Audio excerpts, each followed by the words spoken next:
Bem, o tema, não numa forma hierárquica de importância, mas o tema mais recente é o do julgamento marcado para amanhã. Na verdade, não é o julgamento do Fernando Francischini, deputado que foi cassado porque teria, na eleição passada, teria divulgado de que houve queixas de alguns dos eleitores de que tinham apertado o botão na urna e apareceu o outro candidato, não o que ele tinha votado e assim por diante. Aliás, isso já aconteceu muitas vezes, isso já veio à tona muitas vezes, esta ocorrência. Muito bem, ele foi cassado com base nisso, 3 anos depois da eleição, sob acusação de fake news. Em primeiro lugar, o fake news não é considerado crime. O Código Penal diz: não há crime, não existe crime, não há crime, sem uma lei anterior que o defina, nem pena sem uma prévia anterior cominação legal. Uma lei penal que entra em vigor hoje, ela não pode ser aplicada a um fato que foi cometido antes dela. Só pode ir para trás para favorecer o réu e só pode ter aplicação ulterior para frente para favorecer o réu.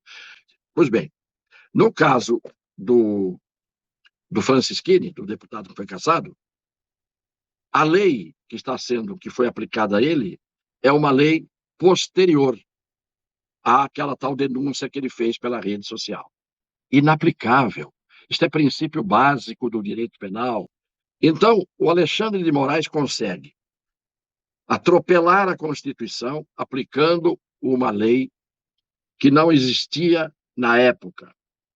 Segundo, consegue atropelar a Constituição ao impor a condição de um sigilo interminável a um inquérito absolutamente inconstitucional também. E por que inconstitucional o inquérito?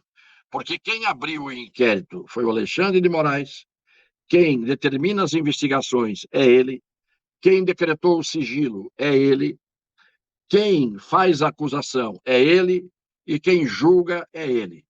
Isto nem no tempo da União Soviética, no tempo do Stalin, isso nem na Alemanha nazista, em lugar nenhum do mundo existe uma aberração dessa natureza. Não existe.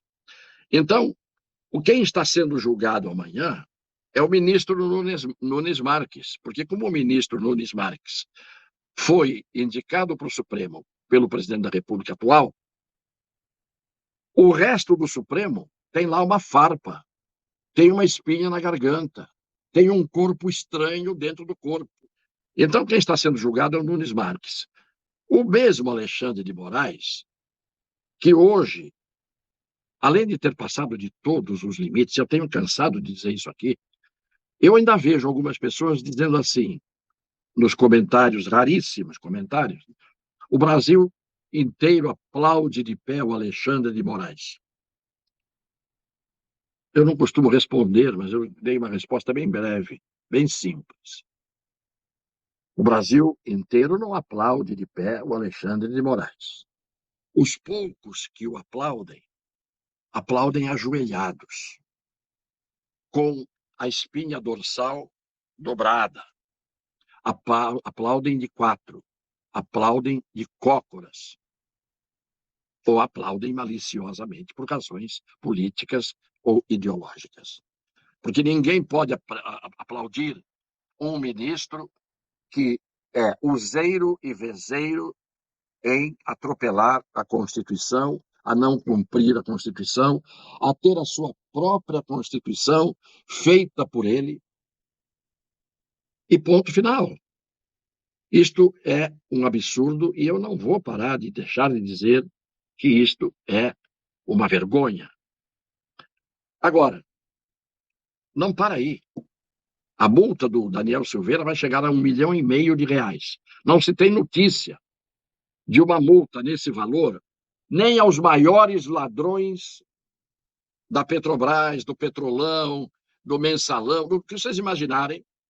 Não se tem notícia de uma multa individual para uma pessoa física e um criminoso nesse valor, de crimes que geraram rombos de bilhões. Aí você diz, bom, que monstro é esse? É um serial killer que matou dezenas de crianças perversamente, estuprou as crianças. Não. Ele fez uma ofensa a ministros do Supremo Tribunal Federal. Se você for ofendido e entrar na justiça pedindo uma indenização por dano moral, sabe quanto vai ser a quantia que vão estabelecer para o seu ofensor ter que pagar a você, ofendido, sofrendo danos morais? 20 mil, 10 mil, 30 mil reais. Às vezes, 100 mil reais já é um teto. E ele já está pagando de uma multa que é incabível, porque não cabe multa como medida cautelar. E ele está indultado, ele recebeu a graça. E a pena está aumentando, porque o Alexandre de Moraes é insaciável, é incontrolável, é indomável. Eu já disse aqui que ele deve ter uma cobertura extraordinária para fazer tudo isso destemidamente, porque a característica dele nunca foi o destemor. Então, alguma coisa muito bem urdida, muito bem armada está acontecendo. Só que outro dia, o que ele fez? Partido da Causa Operária, PCO. Ele tirou o partido das redes sociais. Partido de extrema esquerda. Por que ele fez isso? Claro que é para dar a impressão de que ele dá em Chico e dá em Francisco. Então, o Partido da Causa Operária, que é um partido inexpressivo, considerado partido de extrema esquerda, ele fez isso com o partido. Sabe qual foi a atitude desse partido? Chamou o Alexandre de Moraes de skinhead do Supremo Tribunal Federal. Skinhead são aqueles cabeças raspadas nazistas.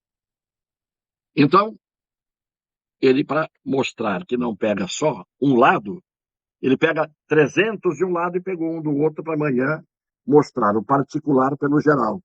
Dizer, não, também fiz com um partido de esquerda. Mas o que é que está acontecendo com o país, com a nação brasileira, com o povo brasileiro, que além de grandemente não reagir, ainda há gente que aplaude essas atitudes que estão sendo tomadas contra a Constituição e as leis. Onde é que nós vamos parar com esse tipo de subserviência, de submissão, de acatamento dessas ilegalidades e inconstitucionalidades? Perdemos o brio, perdemos a vergonha, perdemos a dignidade, porque quando todo mundo está quieto, parece que vira cúmplice, parece que calando consente. Isto não é admissível. Então, é impossível ver tudo isso. E ter que ver o senhor Geraldo Alckmin, que demonstrou, e para mim isso não é novidade, porque eu já conheço há bastante tempo, que mostrou que não tem a menor vergonha na sua face, até porque a face dele, todo mundo já percebeu, é meio de pedra. Ele não tem expressão. Ele fala sempre de um jeito como se fosse um robô falando.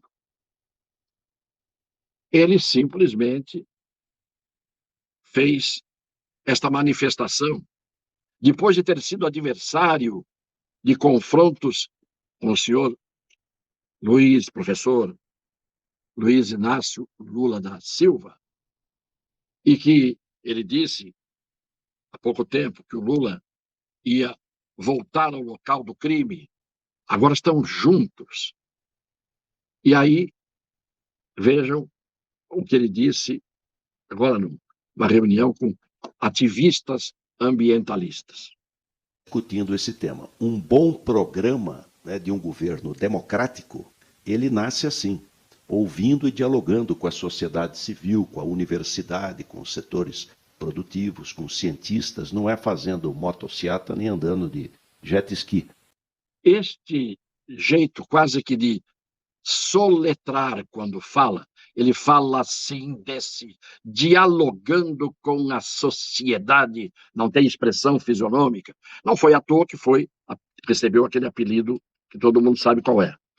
Mas ele usou uma tática, foi só bandear para o lado oposto ao lado em que ele esteve a vida toda. Ele está usando uma tática, porque além de pueril, era um argumento que demonstra a falta de argumento. Era um argumento que passa a ser ridículo para um estadista, que ele acha que é.